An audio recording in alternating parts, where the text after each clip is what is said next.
So 8, 7, 6.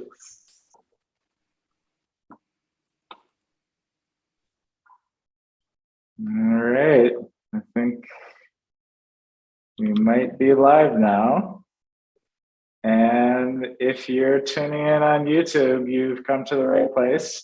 This is the New York City Accessibility Meetup. We are a meetup that's been running for about, I don't know, since 2014. Is that totally off? Yeah, about that. And we've got over 3,000 members now. I'm joined here with my co-organizer and co-host Thomas Logan and Kim Beaudoin. And we've also got our delightful production crew, Jolly McPhee from the Internet Society of New York, and our wonderful captioner, Mirabai Knight. Is Mirabai still with White Coat Captioning? Is that accurate? Well, in any event, reach out if you need an excellent captioner for any of your events, and especially around tech. She's a pro. I'd like to thank our sponsors for today: Google, Events, Fable, and Equal Entry. They've all generously devoted time and or money and supported our operations and event today and ongoing. So thank you to all our sponsors. With that, I'd like to pass it off to Cam. Cam, please take it away. Thanks so much. It's not often that I get introduced by another Cam. In fact, it's the first time. So I'm pretty excited. This is great. See, I'm kind of sad that Meryl couldn't be here. I'm just going to throw that at the beginning of this conversation, that I wore Meryl's t-shirt this morning. Progress over perfection. Sad that she couldn't be here for this, but maybe she'll join in a little bit later. Fingers crossed for that. And it's really great that we're talking about this today. Advocacy can take many, many, many forms. And right now I'm talking to a lot of advocates who are feeling burnout. I'm talking to a lot of advocates who are getting frustrated by not being listened to. And that's frustrating for me too. And I'm trying to think of what can I do about that? I've been in this industry for 9 years now. I've been speaking on accessibility for 9 years. I'll talk about that a little bit later on. And the level of frustration, right? We're in a boom right now. Companies are finally starting to care about accessibility. I'm having to go and twist people's arms less than I ever have been before. You know, my hands don't hurt as much after a day of convincing and forcing people to listen anymore. But I still have peers and colleagues who are feeling that. So hopefully you're going to get something out of this. And I'm going to get started on a little bit different path here right now. Back in 1945, do you know what the biggest problem that the US Air Force was facing at the time? There's too many plane crashes. Thomas, just give me a thumbs up a thumbs down if you don't see what's on screen here. Just shoot me a quick message privately. I'm assuming it's working right now, though.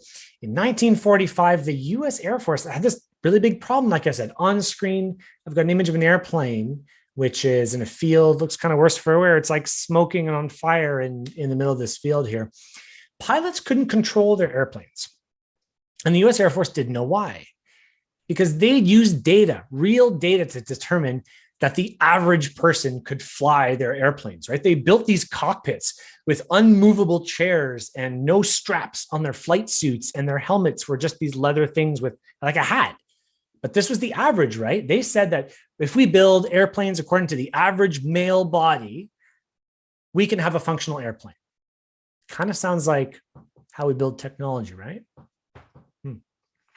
So at the Wright-Patterson Air Force Base, they went and remeasured all the men at the base, 3,000 men.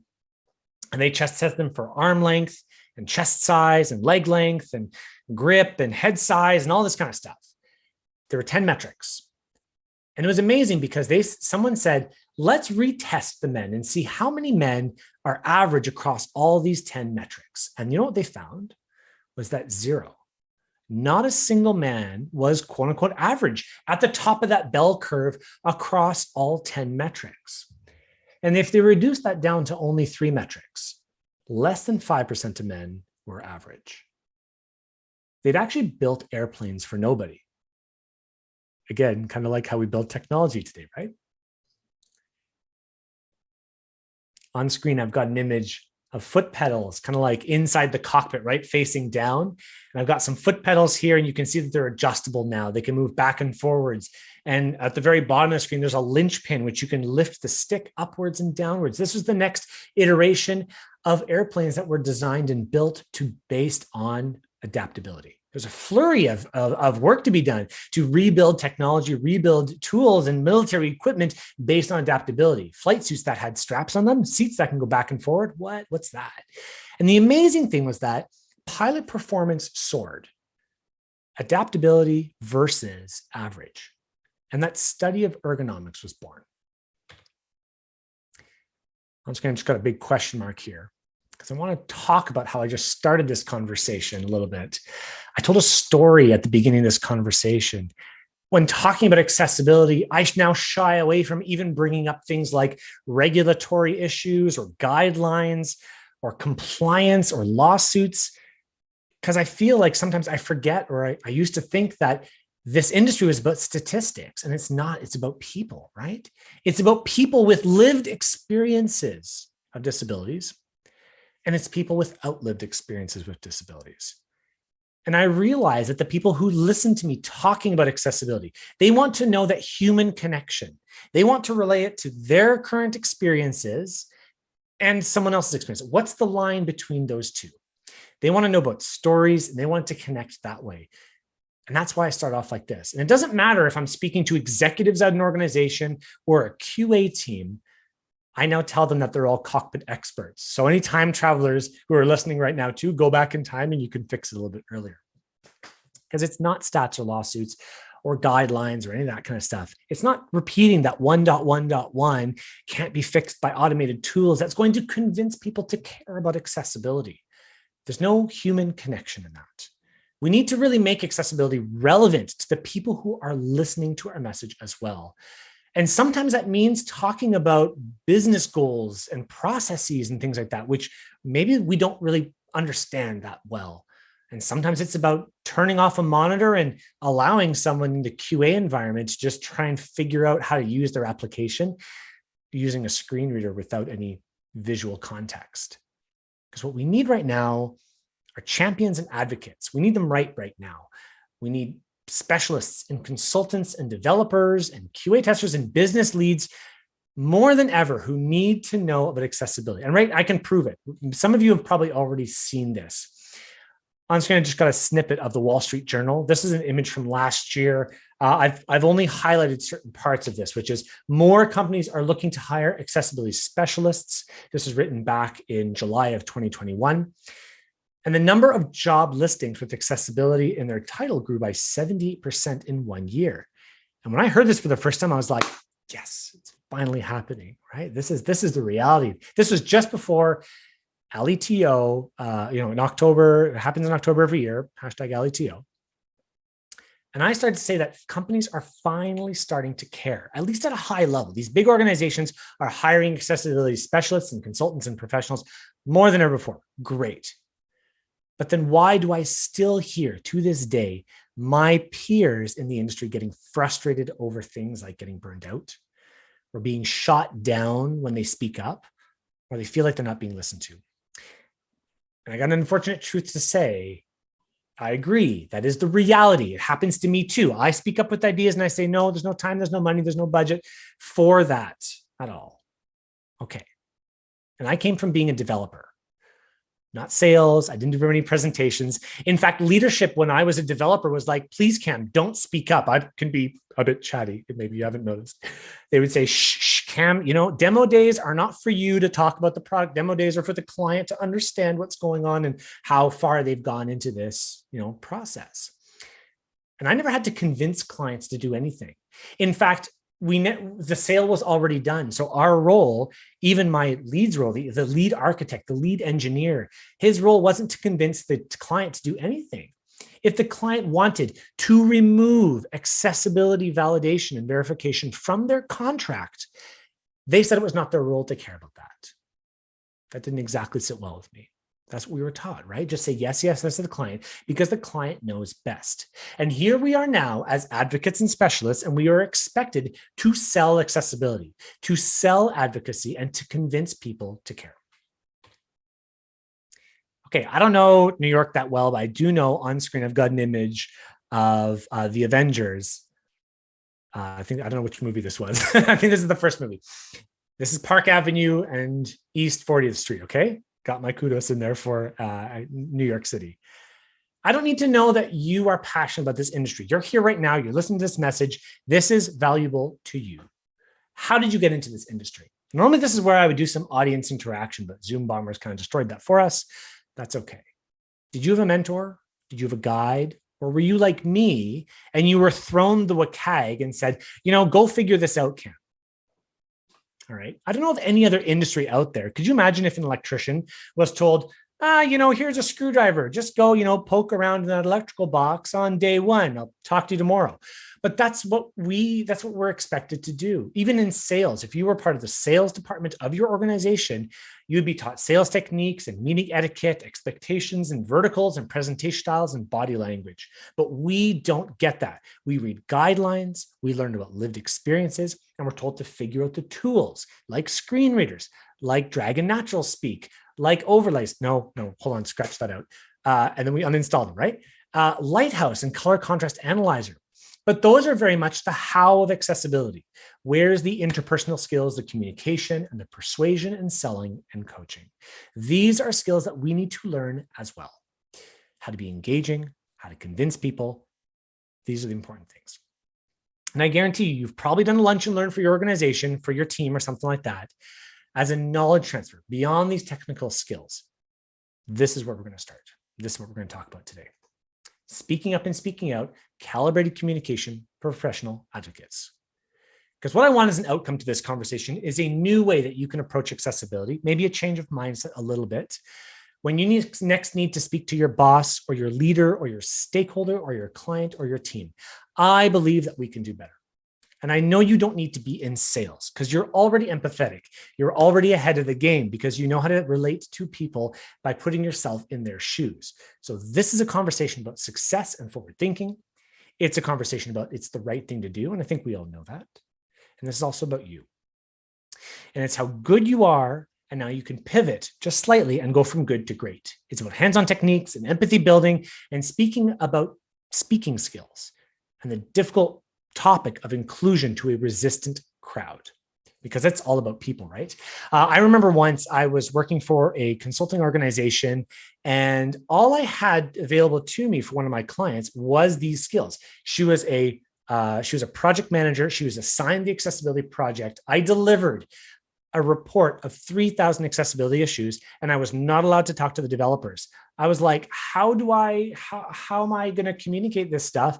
I got to talk tech. I got to talk that, but that was not allowed. She did not want, the organization did not want me to be on the phone with the developers. I had to go through her. So I had to coach her on mindset. I had to coach her on the importance of accessibility and how to communicate that successfully to her team.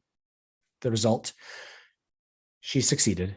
All 3,000 issues or whatever it was eliminated off their list. And now they have an accessible financial FI website.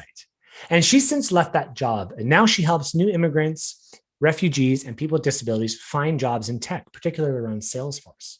Because this is also our job, isn't it? Creating more advocates. So we don't have to do so much work.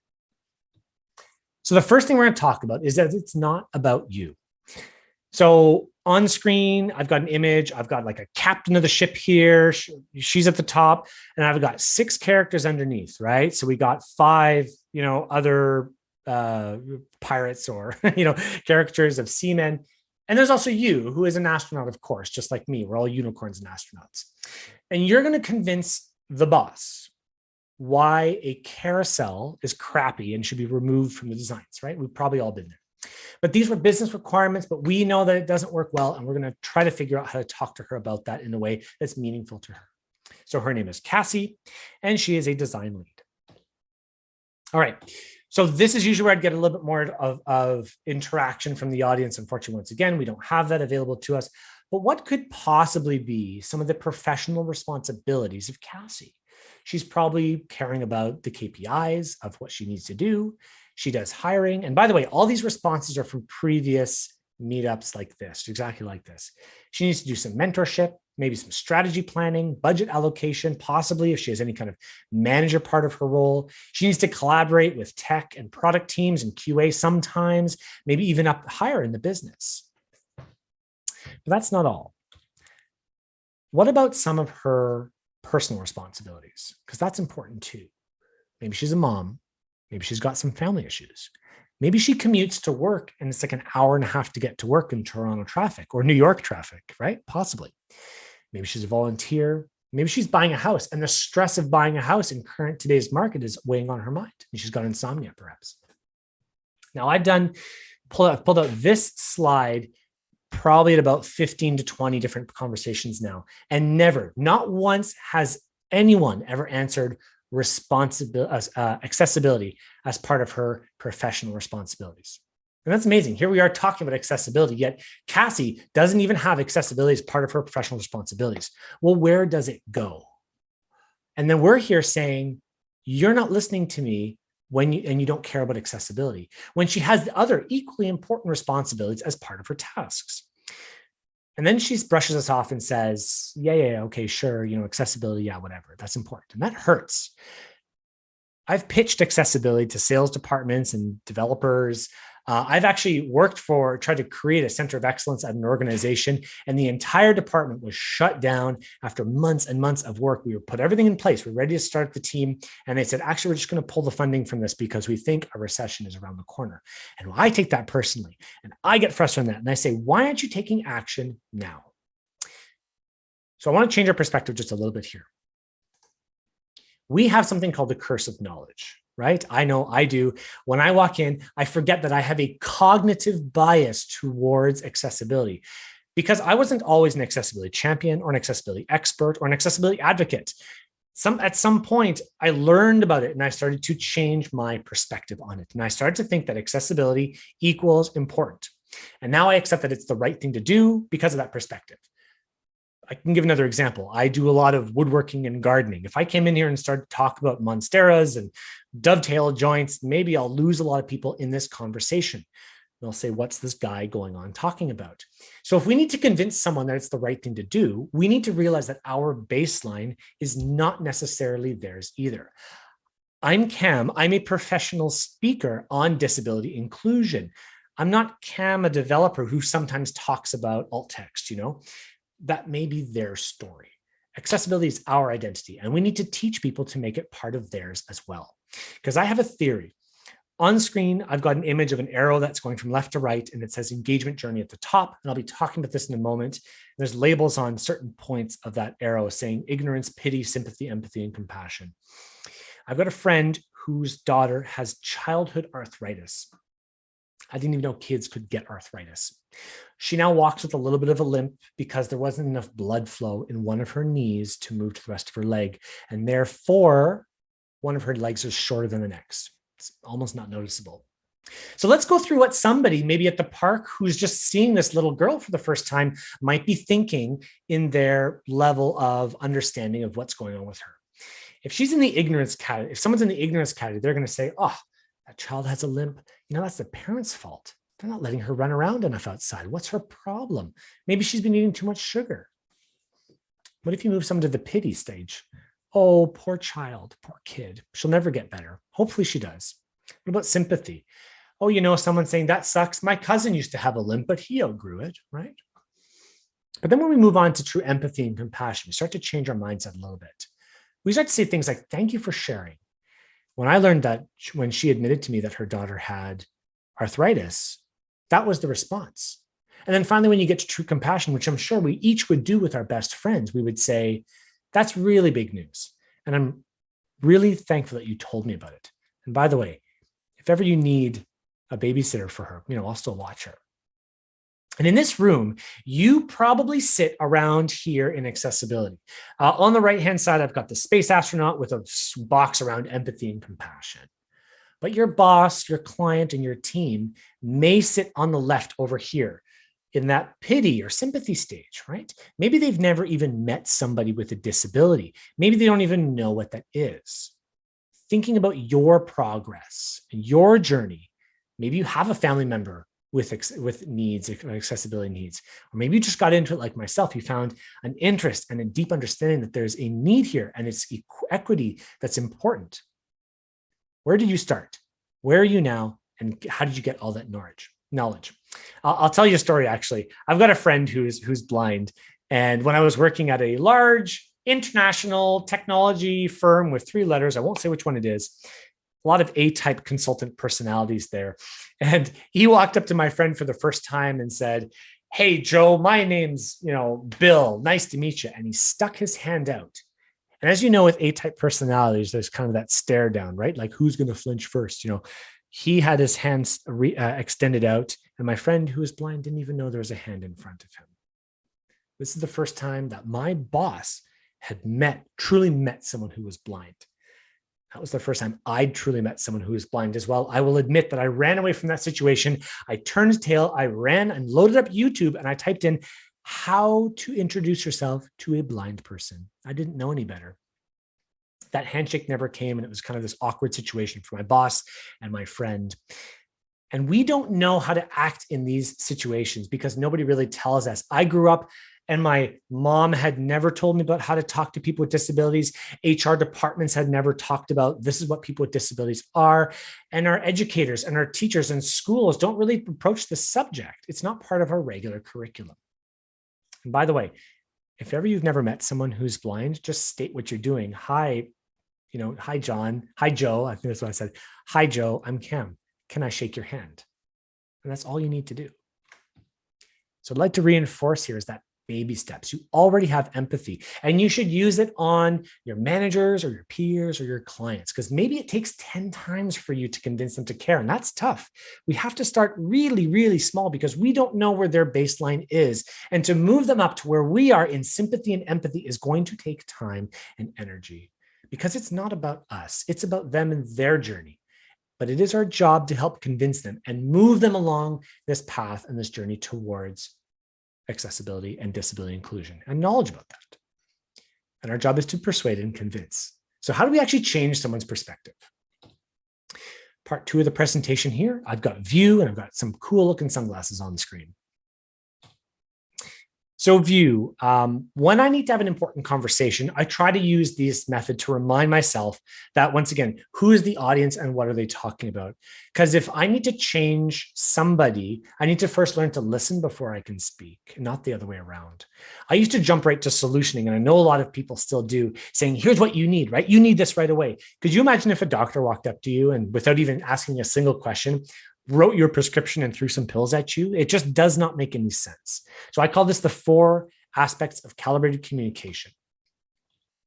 So the V stands for voice. I stands for inquiries. E stands for engagement. And W stands for words.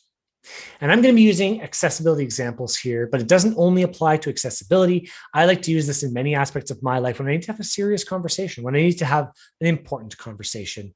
Maybe I'm bringing on some new technology or something like that. If I need to talk about, Vue.js, or if I need to bring in a new implementation strategy, I'm still going to think about these aspects too. Because if you keep this in mind, you'll have an easier way. So let's start with voice. So on screen, I've just got a mic with the word voice in front of it, and it's really about being heard. It's not just the voice that you project out of your mouth either. It's whenever you have a message that you need to send, and it's the communication tool that you actually use. So how do you deliver a proper message to be heard? Well, I like to think of the marketer's rule, the rule of 7, because it takes an average 7 times before somebody will actually take action, like buying a product. And I'm telling you, I'm not better than a marketer. I can hardly get my 7-year-old to go to bed on time, right? Still takes some 7. Caden, would you go to bed? Caden, would you go to bed, right? It takes 7 times for you to send them to bed. Why do we assume that adults are any different? Care about accessibility, care about accessibility. So let's think about different ways that we could maybe send that message, try and deliver it in a different way, or use a different communication system.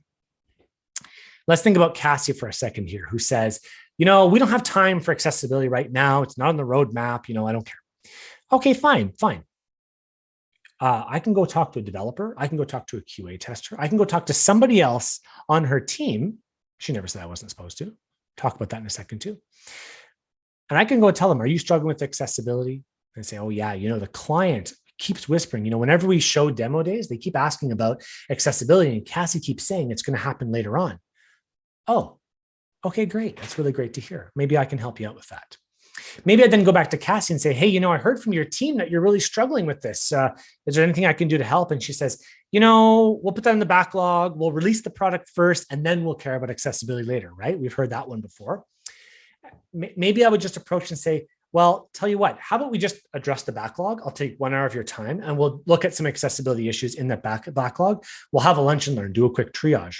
Okay, maybe that sounds good. If we're giving some of our free time, it's really hard for leads and business owners and to say no to a lunch and learn. That's like free knowledge to them. They love that kind of stuff.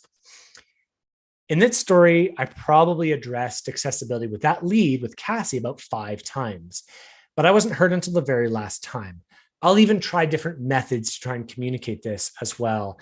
Email, I'll send YouTube videos, podcasts, lunch and learns I mentioned, one-pagers, things like that. Because a no isn't a no for always, it's a no for now. That's a little sales technique. I really think it's about persistent and an effective way to get your message across. Bringing up useful stories is also a really good one too. I challenge you to try, if you've never tried to book a one-on-one meeting with your boss to talk about accessibility, if it's always in kind of like an in-passing thing or in a larger forum, or vice versa. If you've only had one-on-one conversations and you're invited to these scrum meetings or, triage sessions, if you brought up accessibility, you might feel like you're putting a target on your back, but these are different ways that you can maybe be heard. Be omnipresent, be everywhere, and be politely annoying is what I like to say. So try and challenge yourself 3 times this week. If you're getting resistance with your lead, with your client, with your boss, with your team, try and think of a few different ways that you could maybe approach accessibility. That's not always just doom and gloom or talking about lawsuits too. Talk about that too. Up next are the inquiries that you'd have to make. This is really about the receiver and learning more about them and asking them questions. When was the last time that you cared about somebody who didn't care about you first? Right? This is how humans work. I ask about you, I learn about you, I give you a little bit about me, and then you learn about me, right? This is an exchange that normally happens. And we need to learn to care about the person that we're talking to. What do they care about in business? What's important to them? How do you make accessibility relevant to that audience? They're going to tell you if you just ask them more questions, open-ended questions, ask about what's going on at home, ask about what's happening at work, what goals they may have. Someone's perspective will change if you just ask them more questions. I like to ask open-ended who, what, when, where, how questions, right? When was the last time we looked at the accessibility backlog? What are the plans that we use for the next release? What are your concerns about this big audit that we just received? What are some of our team goals? When can I host a lunch and learn? Who can I borrow? Whose time can I borrow to talk to them a little bit about accessibility, to create a co-champion, right? Like, is it okay? Who really owns accessibility in this project? And that last one's a really important one because sometimes your lead, your boss, they don't own their decisions. Sometimes there's other hierarchies above them. And if you don't know your boss's boss and are trying to put accessibility on their plate, you're going to have a harder time. Just a tip. Keep these questions open-ended, encourage conversation, be interested in that part in what they're going to tell you as well. Because if you've met resistance from a team, what are some of those open-ended questions that you can ask? Number 3, your engagement. How connected and plugged in are you with that organization and what they care about? Now, of course, you've learned a little bit about what they care about through those questions. Our distractions are at an all-time high. I'm sure lots of us right now are checking emails or LinkedIn or, on your phone or something like that. And that's cool. That's okay. But we do it all the time. I do it in meetings. I do it when I'm speaking with friends on the phone. Don't you fold laundry when you're speaking to friends on the phone? Yeah, multitasking, right? Doesn't work. Big secret.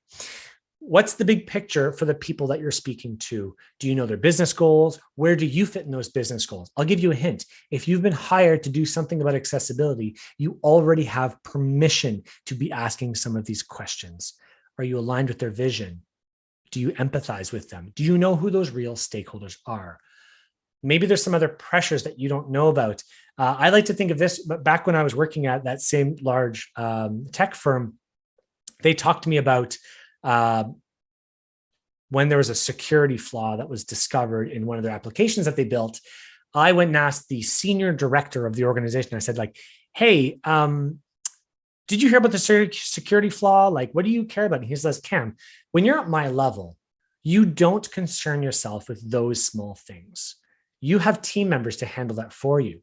He was trying to pitch and solution for problems that his client, the people I worked for, didn't even know they had, right? He's looking 5 years ahead at what technology is coming out and things like that. If you don't know those are the business priorities, then how can you possibly assume to like try to wrap and tie accessibility into that? You need to weave it into that 5-year plan. How do you align with their goals? I like to think of this, the rule of 3. It's really simple in my mind: 3 days, 3 months, 3 years. 3 days can be maybe at the end of a sprint, right? Like, can we squeak in one of these accessibility tickets? It's really not that hard to fix a label, right, boss? Maybe we can throw in one of those. What about the end of a project after 3 months? Yes, releases go out without accessibility fixes all the time.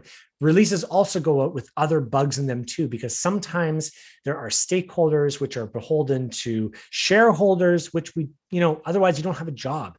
So how do we start to weave in the long-term goals, our accessibility requirements into their goals? And finally, maybe what are the 3-year goals, right? End of a whole release. Maybe we'll possibly see the end of 2.x guidelines for the WCAG. I don't know. Maybe we'll see the WCAG 3.0 come out. Maybe, I don't know. 3 years is a long time.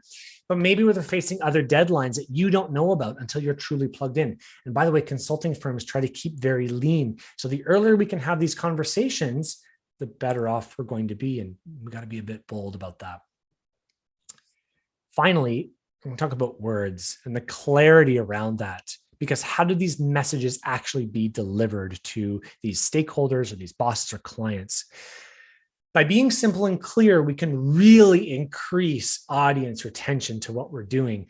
The biggest turnoff that any human can have is loss of control or loss of power. And I'll tell you, a lot of stakeholders and bosses, they've gotten to the position they're at and they don't want to feel stupid. They don't want to lose control. They don't want to feel like an idiot, right?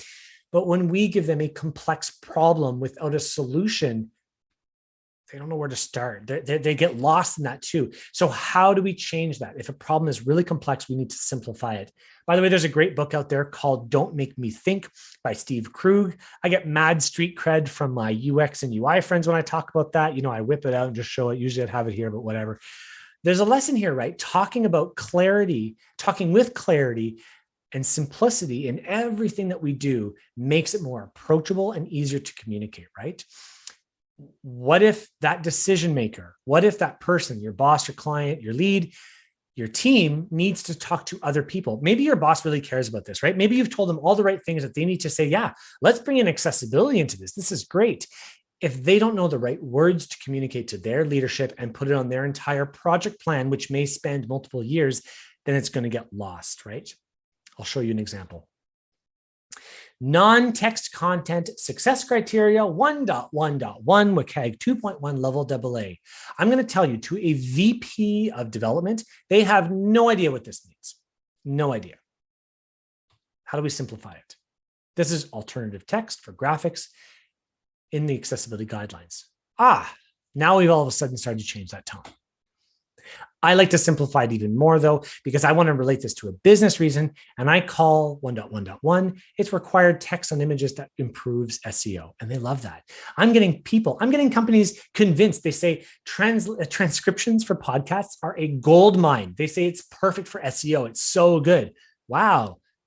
Go figure. Business reasons, tie it all in together.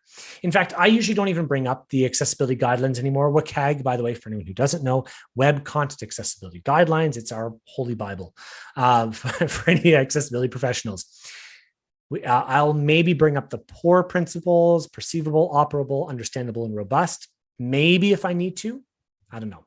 Because remember, your audience may speak to a decision maker, and if they don't understand, you're going to get lost.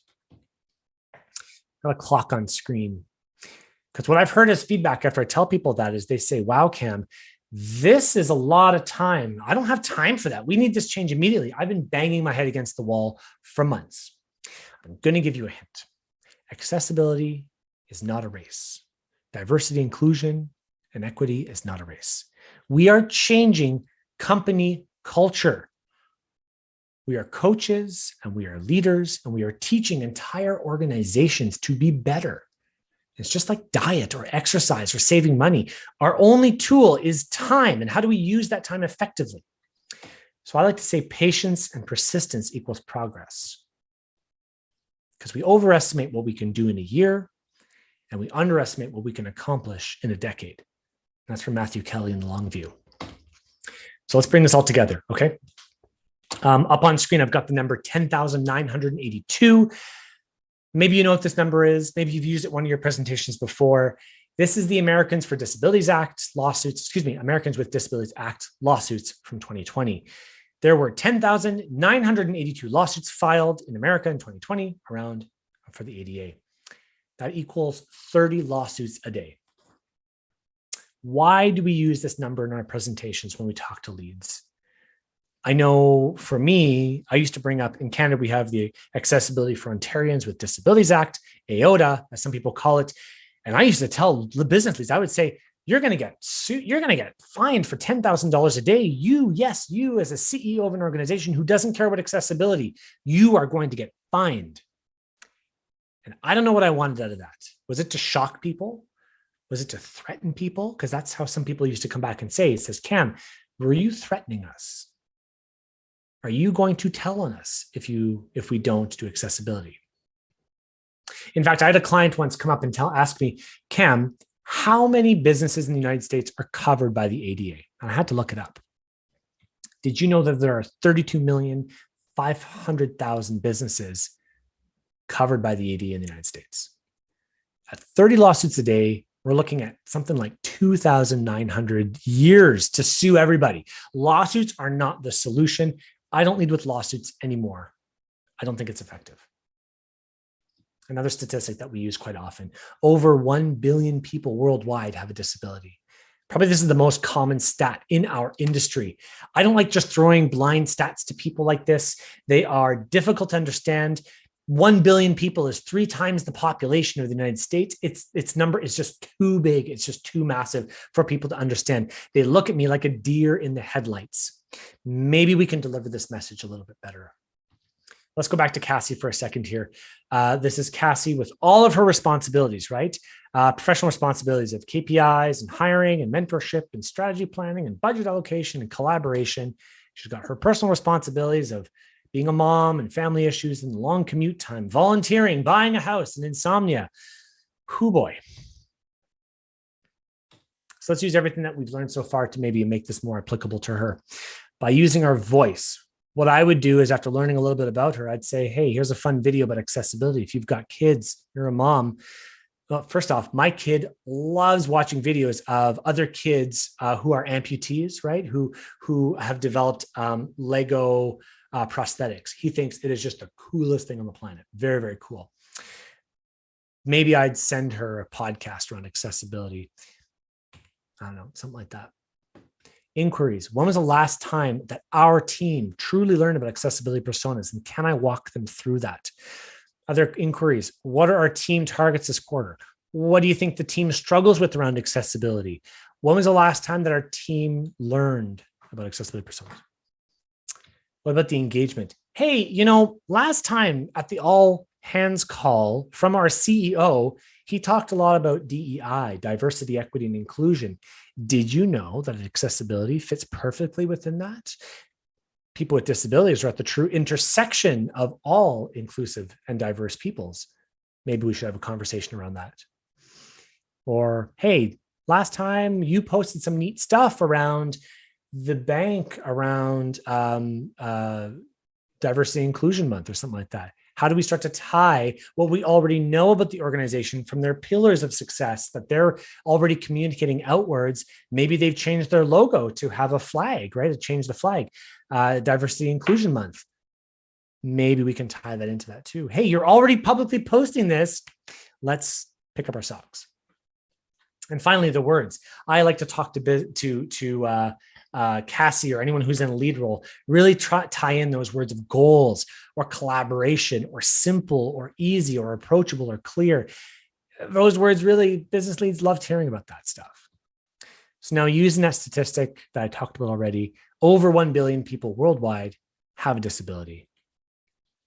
And that carousel that we've been working on or that we have on this page doesn't work for any of us. Because if we can get Cassie to start asking the right questions, maybe Cassie will put accessibility onto her resume. And if she's done that, then we've created another champion. And she'll go on to talk about accessibility with her team. And she'll go on to start educating other people or care about it, or even at the minimum, maybe she won't be as hesitant or as resistant the next time you talk to her about accessibility. And you would have helped to create a new champion. Finally, I just have a couple last thoughts here.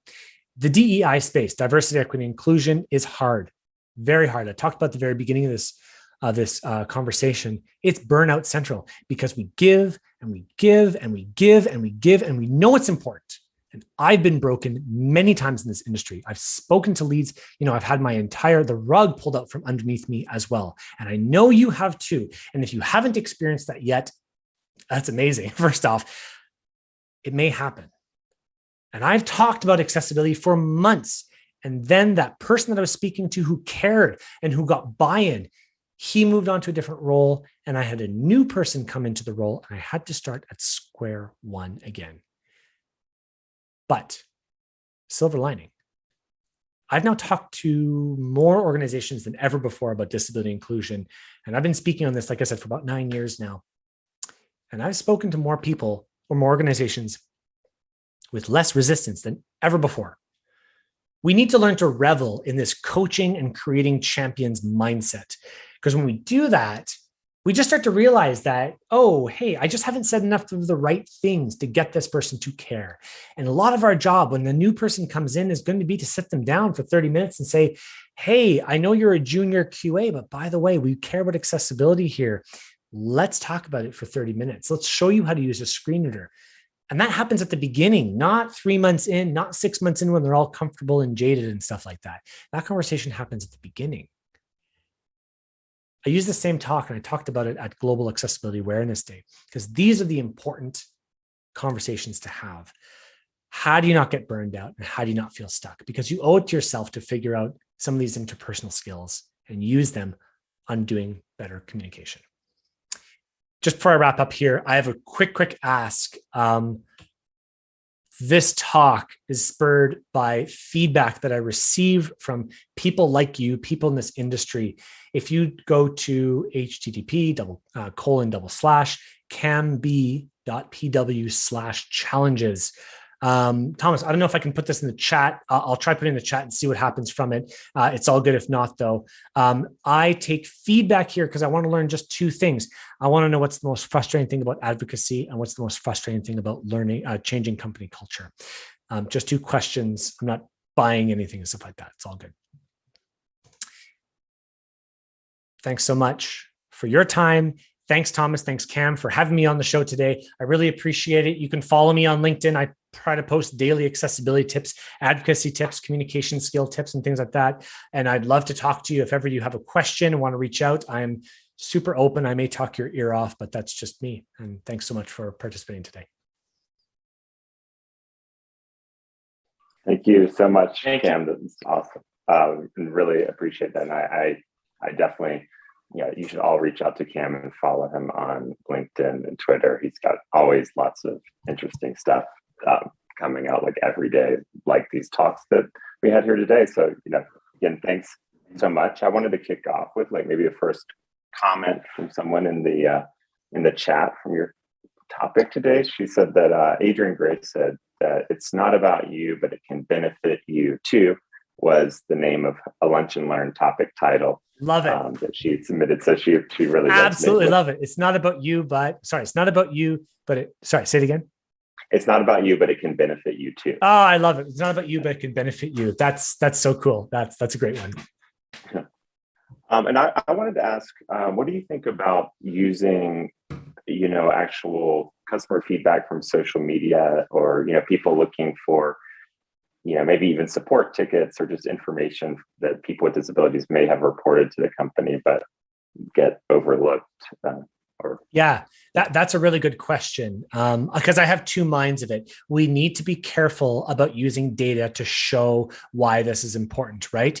Because any business lead will say, we receive 10,000 tickets a month, and you're saying that 3 of them have accessibility concerns. Statistically, that doesn't make sense, right? So that is an argument that we need to be in front of and aware of, right? It's the same thing in personas. If we say 3% of people with autism are not able to do this, but the vast majority are, well, then someone could just say, well, how many people have autism who are using our banking website? Well, then why would we create a savings plan for them, right? It's a slippery slope, but a lot of feedback can go a long way. So it depends who I'm listening. It depends who I'm speaking to or speaking with, right? Back to the view method. If I understand that somebody is going to be moved by that, if I understand that somebody cares about feedback, maybe not the VP level. So would I bring it up to the VPs? They're caring about their entire client database, 1 million, 2 million, 3 million people.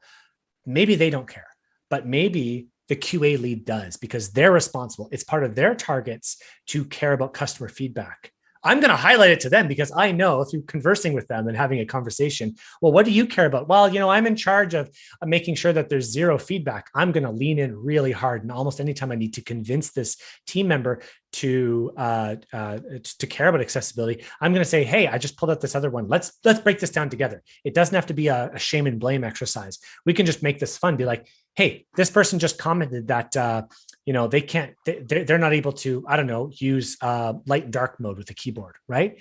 Let's figure out together how to do that. Let's research that together. Let's pull in John Dev, and let's pull in Ashram QA, and let's pull up Tiffany Designer. Let's brainstorm this together. Make it a fun exercise. So yes, absolutely, I would use it, but I would use it with just making sure I'm aware of what situation I'm in. Awesome, great, thank you. Got a question here from Willie. How does one reach out to a company to improve their accessibility protocols maturation externally? They don't currently have any experts on board and need help. So just this is a great question. Where is Meryl? Okay, hold on. Meryl has a great comment about this, right? She talks about it. We have to go in with understanding and compassion because we don't know what's going on internally, right? Maybe their devs are working 12-hour days and they're overloaded and they just don't care about that. I'll tell you how I approach companies. This is a single story. I'm not saying it's going to work for everybody, but I'll try to I'll share this story here. So it was with Calendly. Big shout out to Calendly, by the way, to book call. They are so responsive in their feedback and their customer stuff like that. Kudos to them. Don't mind giving them a shout out. I reached out to them and said, hey, your calendar widget, your date picker doesn't work keyboard only. What would happen is they would have, for anyone who's a developer, right, they would have something in an overflow. They would have a couple of screens of calendar in an overflow. So when you would tab, it would go along Sunday, Monday, Tuesday, Wednesday, Thursday, Friday. And then it would skip to the calendar on the right because they had a grid kind of extended off screen. So maybe that conceptually makes sense. A single table that just extended many times. I told them about it and I said, hey, this is a problem. This is why. Here's the solution, how to fix it. And if you need any more help, don't be shy about reaching out to me again. What did I do there? I talked about the solution. I talked about the problem. I talked about the solution. I'll also talk about who it affects, and I'll offer myself as a guinea pig to test out afterwards. The 2-3 companies that I've approached like that, they're more than willing to work on that with me because, like I said, I think that now there's a general awareness that there's never been before around, hey, accessibility is a thing. They may not understand it's an important thing. They may not understand it's a required thing, but they understand it's a thing that people are talking about now. I think anyone in this industry starts to realize that. So that's how I would approach it. A problem, who it affects, and offer the solution and offer your help later on, even if it's just a test. And I got a free month out of it too. They're just happy to get that too. So that's it. Great. Well, we're going to take one last question here from Morgan, and this is education required in the accessibility field feels daunting, like learning the WCAG, Web Content Accessibility Guideline Bible. How do we approach the content with a more easily digestible approach so we can better learn and then teach it? Yeah, that's a really great question. We are hyper focused on the WCAG, like I said, like it's our Bible. I don't talk about the WCAG anymore. Like it's just not a thing. If I'm going into development, right, I'm not going to convince anyone to do the right thing by learning the accessibility guidelines. In fact, a pro tip for anyone who's listening right now, you're going to get a lot more buy-in if you just call them the accessibility guidelines. And when someone says, hey, do you mean the web content accessibility guidelines? You say, yeah, that's what I'm talking about. You're going to get a lot more buy-in if you just call it the accessibility guidelines. And that's it. If we start saying WCAG, people don't get that. So pro tip. Learning the WCAG is probably the most daunting thing about it. Sometimes it's part of our job description, which I kind of disagree with. It depends if I'm a developer. If I'm a consultant, maybe. But when was the last time as a consultant I needed to point to 4.1.2? Like I just don't need to do it. It's not a thing. I have other professionals who can help me out with that. I find it much easier to learn about things like lived experiences. When I can learn to communicate something like, did you know that not everyone who's blind has no sight? Like when I can start to say that with confidence, when I can start to say, hey, my friend who has a hearing impairment, this is what his lived experience is. And this is how he would really enjoy to listen to this podcast or like interact with this, or, my friend who's a quadriplegic who uses Dragon Natural Speaking, the labels on the buttons are really important because when he needs to use them, he needs to speak the label play so that he can listen to that, like that video and stuff like that. Learning to communicate those skills is going to be way more important than learning, all the guidelines. If you have to, though, go pull up a checklist. There's a lots of checklists out there for the guidelines. Go start to pick that apart. I used to always get asked, hey, can you boil the accessibility guidelines down to like a simple checklist that our devs can use? And when I start to hear that now, I'm like, it's a learning opportunity. We can now talk about things like, hey, by the way, a checklist of the WCAG sucks because a developer is not going to sit there and say 1.1.1. Well, I'm doing a button, so this isn't relevant. Okay, 1.2.1, audio description. Well, this is they're going to go so far down the list until they finally get to the bottom where they're like, okay, this is a label. That's an issue. It's just not relevant. So you're going to have more success just to be able to talk about technology and usability properly than you are learning the hardcore WCAG. If you do, though, start with the checklist, start with the core principles. Again, it's a conversational topic that you're going to have a much better and easier aptitude to kind of get through. That's great. Yeah, and I really liked your story earlier on the story about the manager meeting the person who's blind and sticking out the hand, and then having to go Google like, how do I interact with the person who's blind? I think that's really just getting people like asking those kind of questions to people, right. And then getting people to think about that if they don't have coworkers. I mean, that's a really interesting way to get people engaged thinking. Absolutely. Yeah. And I would do it with just anything. Another friend of mine who, I was handing him coffee, right? Hey, coffee, right hand. Like, it's just something so simple, something just stating of where I'm handing coffee is, or saying that I'm walking away from the conversation. That's a big one in an office setting, right? If someone who's blind or low vision is sitting down and they don't know when you've left the conversation, because I once heard him say, hey, John, and, John was no longer there. John had left to go to the washroom and didn't state it, right? These little tips, these little things that we can do to just improve everybody's lives, lived experiences, my lived experience and his lived experience. These are just like real stories that you can really start to plug into if you just learn about lived experiences, I think.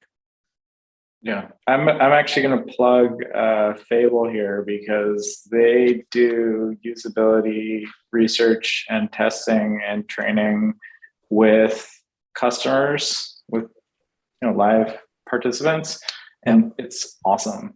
It's a really great way to get tapped in. And yes, they're a sponsor. I've worked with them. I can attest to how impactful it is just in general to work with customers with disabilities and people with disabilities. So echoing Cam, your observation about observation, lived experience, connecting with your customers, like 100%.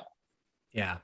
It's really the way to go. It's really the way to go. Tom, I know that we were out of time. Thomas, sorry. So I know that we were out of. We have one more. Good. And anyone, just so you know, if anyone wants to ask, just shoot away on LinkedIn. Just to message me. All good with that. Anytime. Go ahead, Thomas.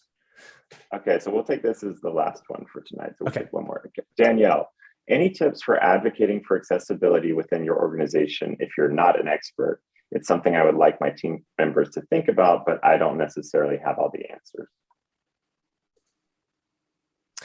Advocating when you're not the expert is how everybody starts. Everybody starts there, right? I was just a developer who was assigned to this big backlog of 3,000 accessibility issues. I was a nobody, right? Like I didn't know anything about it. I was just the guy. You become it over time, right? Learn something small and specific, become an expert at something really tiny. Just become like the carousel person who knows how to make accessible carousels, or, date pickers suck internally. They're so hard to make accessible. You got to rewrite tables and all this kind of stuff. It's really difficult. Become an expert in that. Like, you're going to start somewhere. It's going to be really small, but then you'll be the date picker person, right? And you'll become an expert at that. Learn how to review wireframes. Designers love it when you review. Like, I got to say, like, the more I get plugged into the design world, right? I'm from the developer world where everyone's like, shush, like, I'm just going to, go work on my project, and then compare that to the designers who are always in these like design review sessions and things like that. If we start to collaborate with the designers, by the way, that's a great way to shift left, hint, right? That's the right way to go. Anyways, I'm not sure, Danielle, what your role is in your organization, but you don't need to be the expert. You don't need to have accessibility in your title. You can start really small. Hey, designer, can I review your wireframes? I'd love to. By the way, putting labels on those headings going to make it a lot easier for developers to work their stuff. Oh man, all of a sudden you've saved X amount of dollars. And by the way, you can start to communicate that back to your leadership, right? Every heading that was saved in time that you can rewrite properly without having to think about it, you can then bring back and say this much development time was saved. And they know the dollar figures attached to that too. And that's like a huge thumbs up to the business. They'd say, wow, my accessibility person saved us this much time. It's tangible, it's realistic to them. So you don't need to be an expert. You can start really small, start with those baby steps, find something that you're interested in and start just talking about that. So thank you again so much, Cam. It was a great presentation today or tonight, wherever you are in the world. We thank everyone for joining us, and especially thank Cam for a great presentation today. And definitely connect, as you said, on LinkedIn and Twitter and other channels. And you're a great person. You're open to having more conversations. I'm way too open. That's the problem, right? Like I'll chat your ear off. That's the problem. I'm just going to pop in the YouTube chat, the link to that little survey that I posted out. Any feedback I get from that little survey, I put into this presentation because it's all about advocacy, and that's where it is. If anyone's left over here, just I'll put in the YouTube chat. Thanks so much, everyone. Yeah. And so again, if you I was just gonna inject. If you're joining the YouTube stream and you're not part of the meetup group, go to meetup.com/A11yNYC, and you can join the meetup group and get announcements about future events. And I wanted to say, we appreciate the people. Cam is such an interactive presenter, so kind of unfortunate, as mentioned, that we had to use YouTube for the chat here. But related to that, we are planning to be moving New York City finally back to having some in-person events as well. So like human interaction, real connection. So we think, we've always had our events be live streamed, and traditionally we always were participating with people via the YouTube stream. So I think the Zoom era of even running this meetup was this time period. We are going to be then now experimenting with back in-person events. So stay tuned to our meetup page, and we will, though, always, and we've really kind of welcomed during the pandemic people joining us from all over the world. We'll always be live streaming, and you'll always be able to ask questions on the live stream. So that's just always been how we did it. And Thomas, to that, we want to get it is a 1 hour flight from Toronto to New York. Maybe I'd even show up and come high in five person. people. Yeah, go. yeah, I could do that. Fable, are you listening? Oh no, joking. Yeah, but so we want to say thank you again to Julie McPhee for Internet Society of New York for helping make sure we always have this live stream, and also to Mira by Night for making sure that we have amazing captions for every event. And then we finally want to thank our sponsors, Evinced, Equal Entry, Fable, and Google for helping make sure that we can produce these events in an accessible way. And with that, please stay tuned to the Meetup page or our social media channels, and we will be sharing out our next events coming up in August and September very soon. Thanks, everyone.